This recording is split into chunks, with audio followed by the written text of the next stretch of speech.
Bonjour et bienvenue sur le site apprentissagevirtuel.com.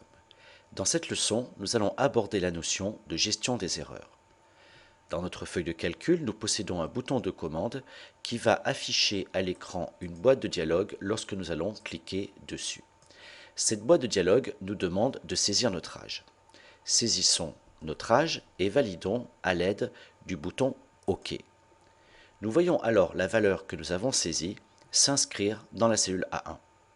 Recommençons l'expérience en saisissant une nouvelle valeur, mais cette fois, cliquons sur le bouton Annuler.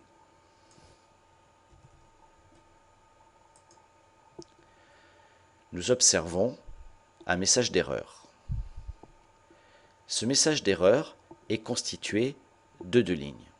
Erreur d'exécution 13, 13 étant le numéro de l'erreur, incompatibilité de type étant la description de cette erreur.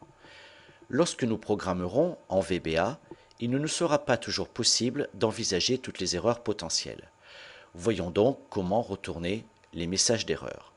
Cliquons sur le bouton Débogage et analysons l'erreur survenue dans cet exemple.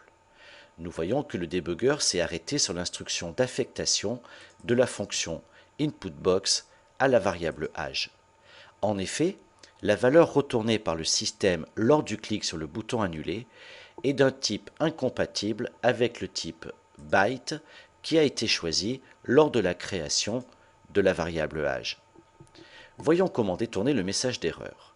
En début de procédure, nous allons saisir l'instruction onErrorGoTo que nous allons faire suivre du nom d'une étiquette, ici mes erreurs. Puis, à la fin de la procédure, nous ferons référence à cette étiquette dont le nom sera suivi de 2 points. Toutes les instructions placées après cette étiquette s'exécuteront donc en cas d'erreur. Ici, nous ne plaçons aucune instruction après l'étiquette. C'est donc tout naturellement l'instruction unSub qui s'exécutera. En conséquence de quoi, le programme devrait cette fois s'arrêter sans afficher aucune erreur. Interrompons le débugger en cliquant sur le bouton Réinitialiser et réalisons à nouveau le test en retournant sur notre feuille de calcul. Nous constatons alors que si nous cliquons sur le bouton Annuler, la procédure s'est arrêtée sans aucune erreur système ne soit retournée. Cette leçon est à présent terminée. Merci de l'avoir suivi et à bientôt pour une nouvelle leçon.